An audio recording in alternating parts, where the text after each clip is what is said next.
সংবাদ সংস্থা রয়টার্স ও TV network NBC জানিয়েছে মার্কিন প্রেসিডেন্ট সম্ভাব্য হামলার খসড়াও প্রস্তুত করে ফেলেছেন।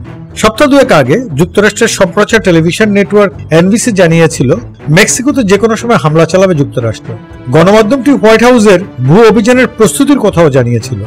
সোমবার 17 নভেম্বর সে দাবিতে সিলমোহর দিয়েছেন ডোনাল্ড ট্রাম্প। ট্রাম্পের চাওয়া লাতিন অঞ্চলে মাদকের বিরুদ্ধে চলা যুদ্ধে মেক্সিকোতেও রাখতে, তবে তার এমন ঘোষণার পর ব্যাপক সমালোচনা হচ্ছে দুই দেশে। সোমবার হোয়াইট হাউসের ওভাল অফিসে ট্রাম্প প্রশ্ন রেখে বলেন, মাদক বন্ধ করতে আমি কি মেক্সিকোতে হামলা চালাতে পারি?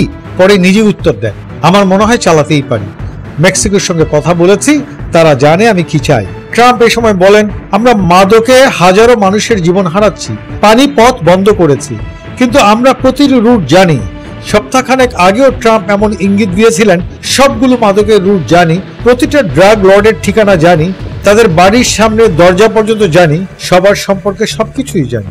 ট্রাম্প বা যুক্তরাষ্ট্র যে হামলা চালাবে তা এক প্রকার নিশ্চিত, কিন্তু কবে, কখন এবং কিভাবে হামলা চালাবেন তা জানা নেই। মেক্সিকোর প্রেসিডেন্ট ক্লাউদিয়া সেইনবাউম সম্ভাব্য হামলার ইস্যুতে স্পষ্ট জানিয়ে দিয়েছেন যে তার দেশের ভূখণ্ডে এমন কোন হামলার তিনি কঠোর বিরোধিতা করবেন।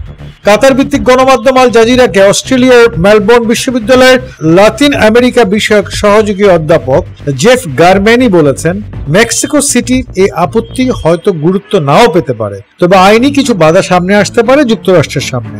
গারমেনি আল জাজিরাকে বলেন, মেক্সিকোতে মার্কিন হামলা বাস্তবে খুব বেশি ফল নাও দিতে পারে। কারণ হিসেবে তিনি জানান, মেক্সিকোর মাদক কার্টেলগুলো অত্যন্ত শক্তিশালী। মেক্সিকো সরকারও গত 20 বছর ধরে ঘোষিত মাদক বিরোধী যুদ্ধে দীর্ঘ রক্তক্ষয়ী সংঘাতে জড়িত।